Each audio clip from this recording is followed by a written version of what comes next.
Mw'isi y'amayobera amagambo nka dayimoni, imyuka mibi cyangwa se roho mbi akunzwe kuvuga inshuro nyinshi.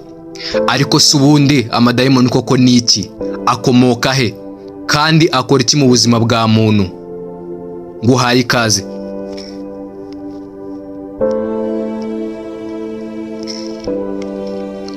Amadayimoni ni imyuka mibi ivugwa mu myizerere yo ku isi. Akenshi bayafata nk'ibiremwa bitagaragara ariko bifite imbaraga zo kuyobya, kubabaza cyangwa gukoresha umuntu ibyo atashakaga gukora. Mu ndimi z'amahanga ijambo demon rikomoka ku kigereki cya kera cyavugaga ngo demon, byasobanuraga roho zifite ubumenyi zitari mbi. Ariko uko imyaka yagendaga ihita ijambo ryahinduriwe ubusobanuro rikaba ahubwo iry'iterabwoba.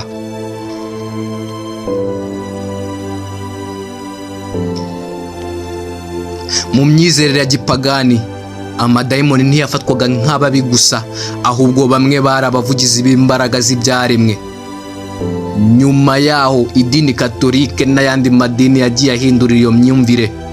Amadayimoni atangira gufatwa nk'ibiremwa byanze Imana, byiyemeza kuyobya abantu no kurwanya icyiza.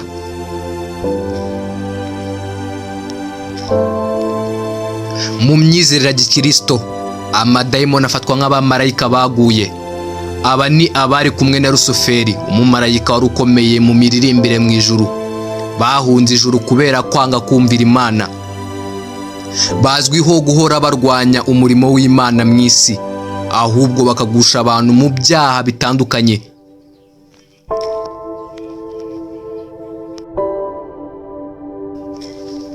Mu myizerere y'idini ya Islam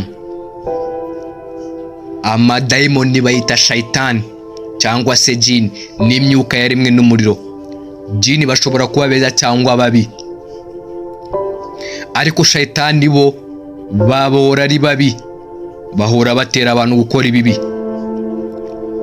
Ubundi bivuga ko Abilisi, satani wabo, yangiye kunamira Adamu ahinduka umwanzi w'Imana. Kuva icyo gihe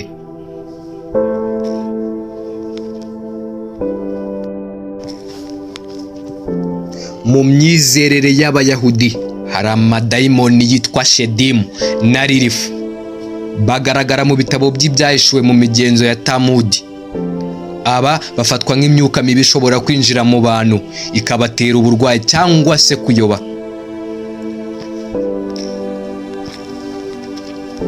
Mu myizerere y'Abahinde hari ibiremwa bibi nka Rakashasa na Asura. Ibi nibyo bafata nk'amadayimoni, babifata nk'aho birwanya imbaraga nziza. Si ibyo gusa bizera, ahubwo mu myizerere y'Abahinde hari kandi n'umudayimoni bita Mara.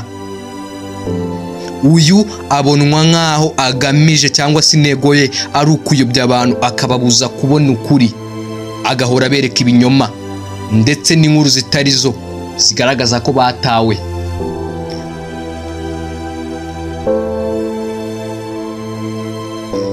Mu myizerere ya Afurika amadayimoni cyangwa se imyuka mibiho ikunzwe kuvuga mu buryo buhambaye. Hari aho biba imyuka y'abapfuye gusa bagapfa batishimye, cyangwa se mu bundi buryo bakavuga ko ari ibiremwa byahanuwe mu isi gutera abantu umwaku. Ibihugu byinshi hano mu isi bifite imihango yo kuyirukana binyuze mu bivugwa cyangwa se ibitabo cyangwa se imiti.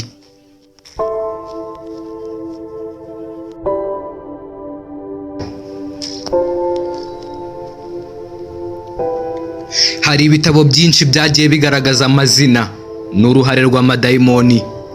Mu gitabo cyitwa The Razor Key of Solomon havugwamo amadayimoni 72 ashobora gutumirwa kugira ngo bakore ibikorwa bitandukanye.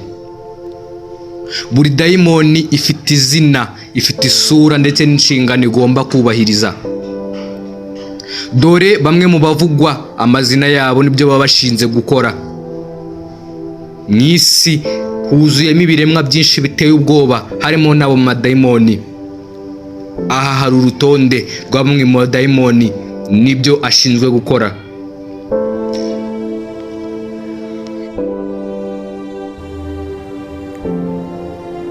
Bari umwami wa mbere w'ingabo z'ikuzimu. Uyu niwe ushinzwe ndetse agakontorora buri kimwe cyose kigendanye n'ingabo z'umwanzi Satani. Ni ukuvuga ko ari we uzihagarariye, akaba umugaba mukuru wazo. Pamon azwiho gutanga ubumenyi bwinshi, akanayobya imitima y'abantu, akayiganisha ku byaha byinshi bitandukanye bituma bacumura bakajya kure y'Imana.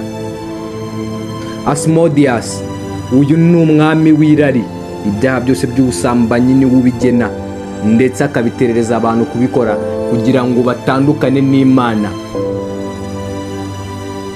Astaroth, uyu ni umudayimoni w'ubumenyi bwose bwo mu isi, ariko anashuka abantu kujya kure y'Imana, bakora ibyaha bagacumura ndetse bakinangira imitima, bakanga kwemerera Imana ko ibayobora. Baphomet, uyu agaragazwa nk'ikimenyetso cy'ubuhakanyi ndetse no kutemera Imana, akanavugwa mu buhanuzi bw'ibanga bukomeye buba mu byahishuwe muri Bibiliya.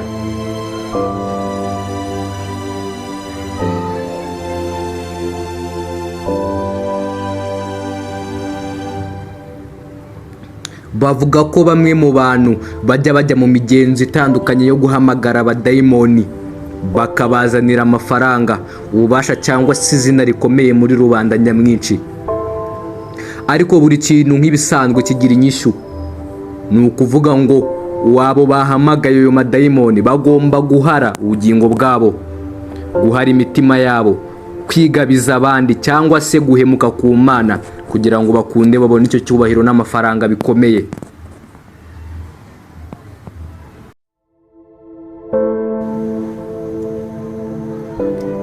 Abantu benshi bavuga ko bahuye n'amadayimoni bagahura nayo mu buryo butandukanye.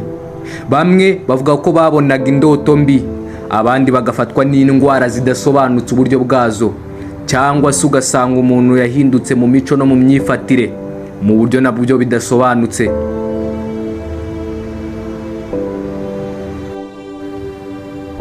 Hari abapadiri n'abavugabutumwa bemeza ko bamaze imyaka myinshi birukana abadayimoni mu bantu. Hariho ibihamya bitandukanye, amajwi y'abantu yahindutse, imbaraga zidasanzwe zagaragaye mu isi zitari zisanzwe zizwi, ndetse n'abantu bakize nyuma yo gusengerwa imyuka mibi ikabavamo. Ubuhamya bw'abantu bavuze ko bari mu isi y'umwijima ni bwinshi. Abahoze mu idini ya satanisme bavuga ko babanaga n'izo mbaraga mbi, bakerekana uburyo byabasabaga amaraso, igitambo cyangwa se gutanga umuryango kugira ngo babone icyo bashaka kugeraho. Ibi ni ibimenyetso 7 bitandukanye bishobora kukwereka ko ubuzima bwawe burimo imbaraga z'imyuka mibi, bityo ukaba wakwirinda ugashaka icyo gukora hakiri kare. Kuko ibi ngibi nubyibonaho uzasanga hari ibintu bimwe na bimwe utakibasha gukora mu buzima bwawe, kandi byari bifite umwanya w'ingenzi mu buzima bwawe, ndetse byari bifite agaciro bimwe muri byo. Guhaye ikaze, ndagusaba gukanda subscribe kuri no YouTube channel. Nimba utari wakanda subscribe, ibuka gukanda like, comment ndetse na share kugira ngo tujye tubana buri gihe mu biganiro nkora bya buri munsi. Niba hari icyo wifuza ko twaganiraho, nacyo ndagusaba kugira ngo uzacyandike muri comment mwandika turazisoma. Kutizera. Iyo utizera cyane cyane ibijyanye n'imbaraga z'Imana kandi ukaba utekereza ko byaba ari ibinyoma, ahubwo ugatekereza ko ari inkuru zidafite ishingiro, icyo kimenyetso ni kimwe mu bikwereka ko imbaraga mu buzima bwawe harimo imbaraga z'amayobera. Ikimenyetso cya kabiri, uhinduka mu mico no mu myifatire. Iyo utangiye kujya ukora ikintu rimwe na rimwe ukibaza nimba ari wowe wagikoze bikakuyobera, ibyo uzaza umenya ko ugeze mu gihe utakibasha kwigenga, kwiyobora ndetse no kwifatira imyanzuro, ahubwo hari ikindi kintu kigufatira imyanzuro. Ibyo biba mu buzima bwawe. Ikimenyetso cya gatatu, kugira umushiha ukabije. Bavuga ko iyo ugira umushiha ukabije kandi utazi inkomoko yawo, nabyo bikwereka ko mu buzima bwawe huzuyemo impinduka z'amayobera. Ibyo nabyo ni mu bimwe mu biranga umuntu ufite ubuzima burimo amayobera. Ikimenyetso cya kane, kwishyira hejuru. Nanone baravuga ngo nubona hari igihe ugezeho ugatangira kwishyira hejuru, ukihimbaza, ukumva ko byose ugezeho hari imbaraga zawe, ukumva ko nta rundi ruhare rukomeye Imana yabigizemo, nabyo ntuzazuyaze, ntuzabitekerezeho cyane udasidikanya. Uzamenye ko ubuzima bwawe bwuzuyemo imbaraga z'ikibi. Ikimenyetso cya gatanu, gutinya urupfu. Nanone kandi bavuga ko niba ugeze mu gihe ukajya wumva ufite ubwoba bwo gupfa, ukibaza ibizaba nyuma yo gupfa, cyane cyane ibyo ukabitekereza mu gihe ufite amahoro n'umutuzo n'umudendezo, ibyo nabyo bikwereka ko mu buzima bwawe huzuyemo imbaraga z'ikibi. Ibyo nubyibonaho rwose ndakugira inama yo kugana ibyumba by'amasengesho bakagusengera, kuko aho hantu uri kugana ntago ariho. Nucunga nabi ubuzima bwawe buzarengerwa, butwarwe n'ikibi. Ikimenyetso cya gatandatu, kugira inzozi mbi. Iyo ukunda kugira inzozi mbi ziteye ubwoba kandi inshuro nyinshi, ndetse ahanini ugasanga urimo urarota ibintu biteye ubwoba bifitanye isano n'imbaraga zipfiriya, ibyo rwose ntuzashidikanye, nawe uzayoboka ibyumba by'amasengesho. Ikimenyetso cya karindwi, akaba ari nacyo kimenyetso cya nyuma muri bya bimenyetso birindwi tumaze kuvugira hamwe, bikwereka ko ubuzima bwawe burimo imbaraga z'imyuka mibi, ni ukwikunda.